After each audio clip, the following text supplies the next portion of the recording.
The legislature in Nevada has approved a radical plan, although I consider it a great plan, to expand its Medicaid coverage to any individual regardless of their demographic or socioeconomic status. Now, this legislation still needs to be signed by the governor, Brian Sandoval, who is a Republican. But keep in mind that Nevada is not a blue state. It's not a red state either. However, it does seem to be a little more right-leaning. And to see this type of program passed by the lawmakers in the state is encouraging news. Now, the Nevada legislature passed a bill on Friday that would allow anyone to buy into Medicaid, the program or the public program that covers low-income Americans.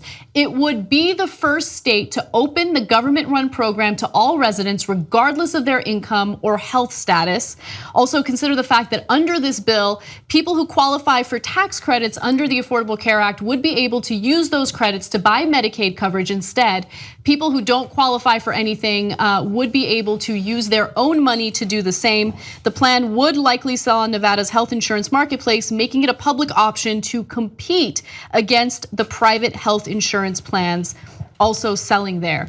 Now, just real quick distinction for those of you who are like, why didn't they just expand Medicare? Well, Medicaid reimburses doctors at a lower price, so it does save the state some money. Now, there is a downside to that because some doctors might refuse to take Medicaid, but the vast majority of doctors still take it anyway. But that's the difference. Medicare would have cost the state a lot more.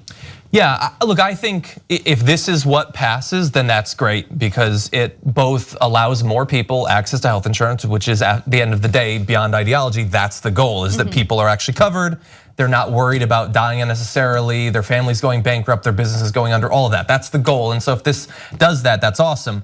I mean, I think pretty obviously I'd prefer if it was Medicare for all, something like that, because you have access to more doctors. I believe that the public goodwill historically towards Medicare is extremely important in terms of getting more people nationwide to go along with this. Because of Republican efforts and conservative efforts, Medicaid doesn't have the same sort of allure. I think that it's easier to rally people against an idea like this. And so for a number of reasons, I think that a Medicare for all would be better if we could get that going nationally. But while California is working on that, if Nevada wants to work on this and Washington has its own plan, I mean, this is progress, and that's what the states are supposed to be for. That's right. It's the experimenting rooms of democracy or whatever.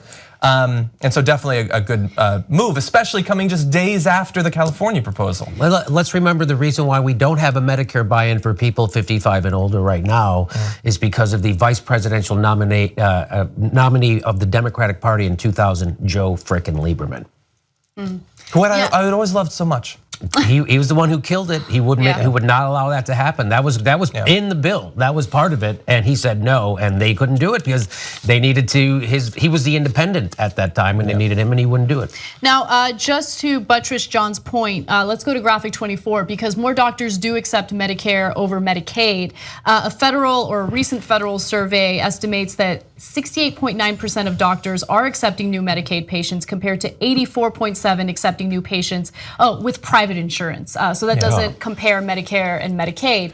But again, Medicare does reimburse doctors at a higher price. And just to go on to that, and again, I'm not, again, of all the things I'm not an expert on, health policy is one of those things. But if already doctors are accepting Medicaid patients at lower rates with the current number of people who are on Medicaid, which is comparatively low, if you suddenly massively increase that amount, then theoretically that gap could grow larger over time. And I have no doubt that it will, right? And I'm not saying not to pass this. I'm saying no question. Theoretically there could be better plans, but I'll take this. Exactly. So that's the way that I look at it. I mean, it is flawed.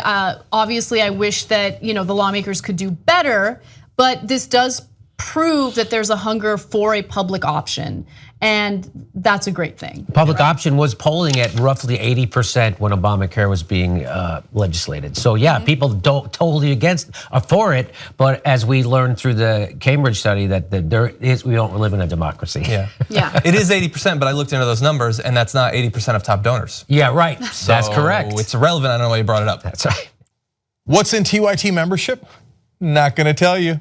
Only one way to find out. TYTnetwork.com/join.